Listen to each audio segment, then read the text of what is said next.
শেখ হাসিনা আবারও কথা বলে যাচ্ছেন। উনি কথা বলে যাবেন এটা বোঝা যায়, এবং সেই প্রবণতা, সেই তার কথা বলার ফ্রিকোয়েন্সি বাড়ছে, এবং আমরা ধারণা করতে পারি সামনের দিকে এটা আরও বাড়বে, এবং হতেও পারে তার চেহারা মধ্যে হতাশা, তার পরাজিত যে অ্যাটিটিউড, সেটা যদি সরে গিয়ে থাকে, তিনি হয়তো ভিডিওতেও সামনে আসবেন। এটা আমাদের জন্য নিশ্চিতভাবেই, আমাদের এই সরকারের জন্য একটা বড় চ্যালেঞ্জ, এই নারীর মুখ বন্ধ করা। করতে পারতে হবে অ্যাট এনি কস্ট। কিন্তু উনি যে বক্তব্য দিচ্ছেন সেটা নিয়ে একটু কথা বলা দরকার। উনি গত 24 ঘন্টার মধ্যে অন্তত দুবার কথা বলেছেন। আওয়ামী লীগের অফিসিয়াল পেজে একটা ওয়েবিনারে যুক্ত হয়ে তিনি তাদের ভাষার তথাকথিত ভুক্তভোগীদের সাথে কথা বলেন। এর আগেও একবার তিনি বলেছেন। আরেকটা হচ্ছে একটা বক্তব্যের মতো নারীদের ওপরে সহিংসতা বিষয়। বিশেষ করে যেই ওয়েবিনারটার কথা বলছিলাম, যেখানে বিভিন্ন লোকজনের সাথে তিনি কথা বলেছেন, সেটার শুরুতে তিনি একটা বক্তব্য দিয়েছেন। তাতে এটা মনে হবার যথেষ্ট কারণ আছে যে শেখ হাসিনা ভয় পেয়েছেন। হ্যাঁ, কি ভয় পেয়েছেন সেটা নিয়ে কথা বলবো। তার আগে আরও কয়েকটা ইস্যু নিয়ে একটু কথা বলা দরকার, যেটা আমার কাছে খুবই গুরুত্বপূর্ণ বলে মনে হয়েছে। উনি প্রায় একটা কথা বলেন যে এটা চক্রান্ত, মানে ডক্টর ইউনূস চক্রান্ত করে তাকে ক্ষমতাচ্যুত করেছেন। এই ক্ষেত্রে ডক্টর ইউনূসের একটা বক্তব্য তিনি ব্যবহার করেন, মেটিকুলাসলি ডিজাইনড বা প্ল্যান্ড একটা মুভমেন্ট। উনি বলছেন তার মাস্টার মাইন্ডদেরকে দিয়ে তিনি মেটিকুলাসলি প্ল্যান করে এই মুভমেন্ট ঘটিয়েছেন, ষড়যন্ত্র করেছেন, চক্রান্ত করেছেন। আমি পাল্টা ওভাবে ভাবার চিন্তা করছি, আচ্ছা শেখ হাসিনাকে যদি কেউ চক্রান্ত করে, তাত্ত্বিকভাবে ধরে নিচ্ছি তর্কের খাতিরে, চক্রান্ত করে ষড়যন্ত্র করে তাকে ক্ষমতাচ্যুত করত, আমাদের কি খারাপ লাগতো? আমার একটা স্মৃতি মনে পড়লো। টকশো করি তখন আওয়ামী লীগের লোকজনের সাথে, এখনও করি, কিন্তু তখন আওয়ামী লীগের লোকজন সাথে থাকতো।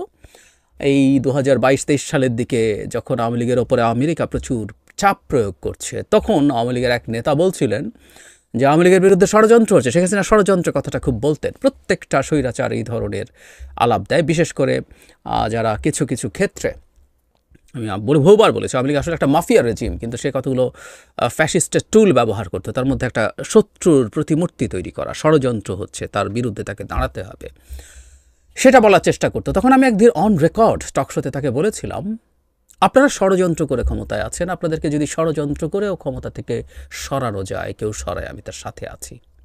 আমি এভাবে যদি জিজ্ঞেস করি, শেখ হাসিনা একটা অভাবনীয়, অসামান্য, অসাধারণ, এই ভূমিতে কখনো এই রকম গণ অভ্যুত্থান হয়নি, সেটার মাধ্যমে পরাজিত হয়েছেন, পালাতে বাধ্য হয়েছেন। কিন্তু শেখ হাসিনাকে যদি সামরিক, একেবারে সরাসরি সামরিক কুয়ের মাধ্যমে তার পতন হতো, এই দেশের জনগণ কি সেটাকে ওয়েলকাম করতো না? করত। সুতরাং শেখ হাসিনা এই যে আলাপ করছেন, মানে আমি তাদের ন্যারেটিভের দুর্বলতা দেখছি। তাদেরকে নিশ্চয়ই বিরাট থিঙ্ক ট্যাঙ্ক মিলে এইসব বুদ্ধি টুদ্ধি দিচ্ছে, তিনি সহ বসে তাদের কী কে জানি আছে। এবং আমি খেয়াল করছি তাদের কিছু লোকজন একসময় 71 টিভিতে বসে বসে আলাপ করতো, তারা এখন সব মাঠে নেমেছেন, নিজেদের ইউটিউব চ্যানেল খুলে দেখলাম একই ধরনের আলাপ টালাপ করছেন। তো তারা মিলে তাকে বুদ্ধি দিয়েছে এটাকে চক্রান্ত বলার। মাই গড, এত স্টুপিড তারা, মানে পরাজয় তাদেরকে এতটাই ভ্যাবাচাকা খাইয়ে দিয়েছে যে এখন আর মাথাও কাজ করছে না। সম্ভবত চক্রান্ত করে হোক আর যেভাবেই হোক, যেভাবেই হোক, জাস্ট শেখ হাসিনার পতনের জন্য মানুষ অধীর আগ্রহে বসেছিল, অথচ এটাকে যুক্তি হিসাবে আনা হয়। আর দু একটা ইস্যু বলে তার ভয় পাওয়ার ব্যাপারটা বলবো। বরাবরের মতো কি অপরাধ করেছি আমি, কি অপরাধ করেছে আওয়ামী লীগ, সকল কিছু উন্নয়নে ফিরিস্তি দেওয়ার চেষ্টা করেন। কয়েকটা কথা তার মুখস্থ আছে, মাথা পিছু আয় কোথায় কি হয়েছে, কোথায় কি ভাতা দেওয়ার ব্যবস্থা করেছেন, এসব আলাপ, এসবের মধ্যে কি চুরি কি বাটপারি হতো, এগুলো আমরা জানি, সেগুলো খণ্ডাতে যাচ্ছি না। এগুলো বলে বারবার এটাই কি তাহলে আমাদের অপরাধ? আমরা দেশকে উন্নত করতে চেয়েছি, আমি দেশকে উনি নাকি ঘুমান নাই, জেগেছিলেন, এই সেই নানান কথাবার্তা বলে অপরাধ। উনি অপরাধ করেন, এই জন্য আমরা প্রায় বলি, কেউ কেউ মনে করেন যে তার মধ্যে কোনো আকারে ইঙ্গিতেও ক্ষমা চাওয়ার কোনো বোধ নেই। যিনি অপরাধী করেননি তার ক্ষমা চাওয়ার বোধ থাকবে। রাদার তার ভাষ্য মতে, আমি ভিডিওটা কমেন্টে দিয়ে দেব, তার ভাষ্য মতে আসলে আমাদেরই ক্ষমা চাওয়া উচিত, কারণ এত উন্নয়নের পরও তাকে আমরা ঘাড় ধরে ক্ষমতাচ্যুত করেছি। শুধু তাই না, তাকে ভারতে পালিয়ে যেতে বাধ্য করেছি আমরা, আমাদেরই ক্ষমা চাওয়া উচিত, সেটা বলেছেন। তারপরে আওয়ামী লীগের কোনো সমস্যা নেই, অথচ আওয়ামী লীগের বিরুদ্ধে মামলা করা হচ্ছে। এবং মজা লাগে আজকে এই জিনিসটা ভাবতে। অজ্ঞাতনামা আসামির কথা বলছেন, বহু জায়গায় ঘটনা ঘটেছে, এটা তো সত্য। এই যে 4 অগস্ট আমরা ক্লিয়ারলি মনে করতে পারি, যখন আওয়ামী লীগ নেমেছে, হাজারে হাজারে আওয়ামী লীগের ক্যাডার অস্ত্র নিয়ে রাস্তায় নেমেছিল। সো মামলা হলে সেখানে অজ্ঞাতনামা আসামি থাকবে, কিন্তু মজাটা হচ্ছে এই অজ্ঞাতনামা আসামি নাম দিয়ে হয়রানির ইতিহাস তিনি তৈরি করেছিলেন। আমরা বাংলাদেশে অজ্ঞাতনামা আসামি থাকবে, কারণ অনেকেই তদন্তে বেরিয়ে আসবেন, কিন্তু কোনো মানুষ হয়রানির শিকার হোক এই বাংলাদেশে আমরা চাই না। এমনকি আওয়ামী লীগের লোকও মিথ্যা হয়রানির শিকার হোক চাই না। আমরা শেখ হাসিনার বিভৎস অবিচারকে ন্যায় বিচার দিয়ে প্রতিশোধ নিতে চাই, সত্যিই চাই, আমি অন্তত চাই। আগেও একটা কথা বলেছিলাম, আবার একটু যোগ করতে চাই। তিনি দেশকে উন্নয়নশীল দেশে নিয়ে গেছেন, মানে এলডিসি গ্র্যাজুয়েশনের কথা বলছেন। এই আলাপে আজকে ঢুকছি না, একদিন কথা বলবো। এলডিসি গ্র্যাজুয়েশন ফুটানি দেখানোর জন্য এলডিসি গ্র্যাজুয়েশন করে আমরা আসলে আমাদের ক্ষতি করেছি, বড় ক্ষতি করেছি, সেটা এখন আমরা হাড়ে হাড়ে টের পাবো। কিন্তু যে কথাটা বলছিলাম, তার বাবা স্বল্পোন্নত দেশ হিসেবে রেখে গেছেন, তারপর তিনি এসে এলডিসি, মাঝখানে কেউ কিছু করেনি। মানে আমাদেরকে এত স্টুপিড মনে করেন। আমি আগেও একদিন বলেছি, অনেকে হয়তো শোনেন নিতে, আজকে একটু যোগ করি। সেটা হচ্ছে সবচেয়ে খারাপ অবস্থাটাই হচ্ছে এলডিসি। স্বল্পোন্নত দেশ, সব দেশ স্বল্পোন্নত। বরং বাংলাদেশ শেখ মুজিবের সময়ই, স্বাধীনতার পরপরই এলডিসিতে থাকার কথা ছিল না। এলডিসি গ্র্যাজুয়েশনের বেসিক হচ্ছে 3টা যোগ্যতার মধ্যে 2টো যদি কেউ অর্জন করে। একটা হচ্ছে মাথাপিছু আয়ের একটা ব্যারিয়ার আছে, একটা হচ্ছে হিউম্যান অ্যাসেট ইন্ডেক্স, এর মধ্যে আবার অনেকগুলো সাব কম্পোনেন্টস আছে, আর একটা হচ্ছে ভালনারেবিলিটি বা ইকোনমিক ভালনারেবিলিটি ইন্ডেক্স। এই 3টার মধ্যে 2টো যদি কেউ গ্র্যাজুয়েট করে, সে এলডিসি গ্র্যাজুয়েট হয়ে যাবে। আরেকটু কিন্তু আছে, সেটা হলো মাথাপিছু আয় যদি কেউ ডাবল করে ফেলতে পারে, তাহলে ওই একটা দিয়ে তার এলডিসি গ্র্যাজুয়েশন হয়ে যেতে পারে। তার চাইতেও জরুরি কথা, কোনো রাষ্ট্রের জনসংখ্যা যদি 7 কোটি অ্যান্ড অ্যাবভ হয়, সেই রাষ্ট্রের এলডিসি হবারই কথা না। মানে বাংলাদেশ এলডিসি না, এই শুধুমাত্র যত গরিবই হই না কেন, আমাদের বাকিগুলোতে হিউম্যান অ্যাসেট ইন্ডেক্স বা ইকোনমিক ভালনারেবিলিটি ইন্ডেক্স আমাদের যতই খারাপ অবস্থা থাকুক না কেন, এই 7 কোটি জনসংখ্যার জন্যই আমাদের সোকল্ড উন্নয়নশীল দেশ এলডিসি গ্র্যাজুয়েশন আসলে এইভাবে আমরা বলবো হয়ে যাবার কথা ছিল। সুতরাং তার বাবার, উনি ক্রেডিট নেন, তার বাবা বাংলাদেশকে স্বল্পোন্নত দেশ হিসেবে তৈরি করে রেখে গেছেন। ওই যে সবাইকে একসময় তাই তো ছিল, উনি যখন ক্ষমতায় বসে বসে এগুলো বলতেন, কিছু লোকজন হাততালি দিত, কি অসাধারণ কথা বলেছেন, আশপাশে বলতো।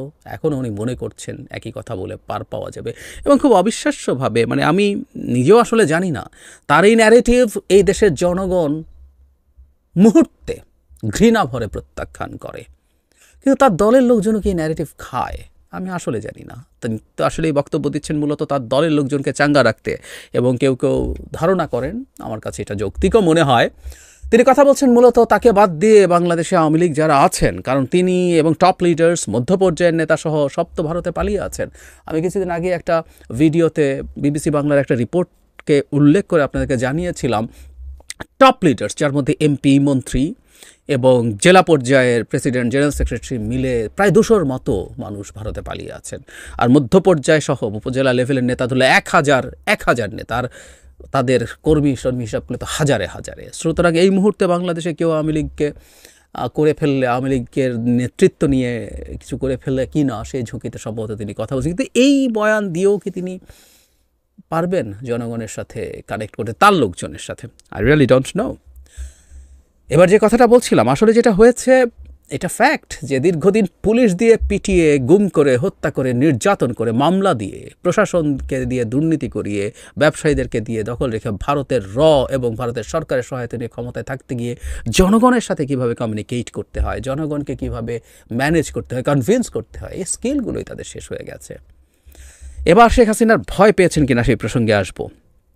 আমার মনে হয়েছে এটার কারণ আমি বিশ্বাস করি জাতিসংঘের যে report, and she tried to address, কারণ এটাও আবারও বলছি, ভয়টা তিনি প্রকাশ করে ফেলেন, কিন্তু এই আশ্বস্ত করার চেষ্টা এক ধরনের, সেটা করেছেন মূলত তার কর্মীদেরকে আশ্বস্ত করার জন্য। একটা জায়গায় তিনি বলছেন যে 14 তারিখ পর্যন্ত কোনো সমস্যা হয়নি, ইচ্ছে মতো মুভমেন্ট গেছে, পুলিশ কোনো অ্যাকশন নেয়নি। পরে যখন পুলিশকে মারতে থাকলো তখন পুলিশ তার স্টেপ নেওয়া শুরু করেছে। তিনি একটা জায়গায় বলছেন, আমি তাকে কোট করছি, পুলিশকে মারবে, পুলিশকে পা বেঁধে ঝুলিয়ে দেবে ফ্লাইওভারের ওপরে, আর পুলিশ দাঁড়িয়ে দাঁড়িয়ে দেখবে। পুলিশের কাজের নিয়মই আছে কখন কি করতে হবে, এটা একেবারে নিয়মের মধ্যে আছে, এখানে কারো হুকুমের প্রয়োজন হয় না। এই হচ্ছে মূল জায়গাটা। হুকুমের প্রয়োজন হয় না। শেখ হাসিনা হুকুমে, পরিকল্পনায়, কোঅর্ডিনেশনে, সুপারভিশনে এই হত্যাকাণ্ড হয়েছে, এই বর্বরতা হয়েছে, এই মানবতা বিরোধী অপরাধ হয়েছে। এটা জাতিসংঘের মানবাধিকার হাই কমিশনের যে রিপোর্ট, সেই রিপোর্টে ক্লিয়ারলি বলা আছে। আমি ধারণা করি এটাই শেখ হাসিনাকে ভীত করে তুলছে। কারণ এটা তো ডক্টর ইউনূসকে বকাঝকা দিয়ে তার নিজ স্বার্থে এটা করেছে, এভাবে বললে চলবে না। কারণ এই রিপোর্টটা খুবই চমৎকার একটা নিউট্রাল পয়েন্ট অফ ভিউ থেকে। কারণ সেই রিপোর্টেই 5 তারিখের পর থেকে এই দেশে মানে 15 আগস্ট পর্যন্ত যা যা ঘটেছে সেটারও নির্মোহ অ্যানালিসিস আছে, নির্মোহ উল্লেখ আছে। এমনকি শেখ হাসিনার দলকে যখন বাংলাদেশে নিষিদ্ধ করার শক্ত দাবি উঠছে বিভিন্ন দিক থেকে, সেখানে তারা এই দলকে নিষিদ্ধ না করার পক্ষে কথা বলছেন।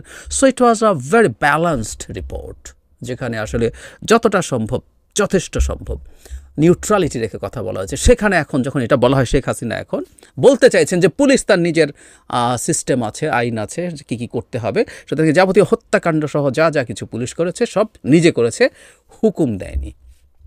কিন্তু শেখ হাসিনা মাথা কাজ করছে না আসলে, সেটাও খুব ইন্টারেস্টিং। ওই যে বলছিলাম, পরাজয় তাকে এমন করেছে, 7 মাস পরে উনি ট্রমা থেকে বেরিয়ে আসতে পারেনি, পারবেন না ফরএভার। উনি যতদিন বেঁচে থাকেন, ওনার আয়ু আরও বাড়ুক, উনি প্রতিদিন মৃত্যুর স্বাদ গ্রহণ করুন।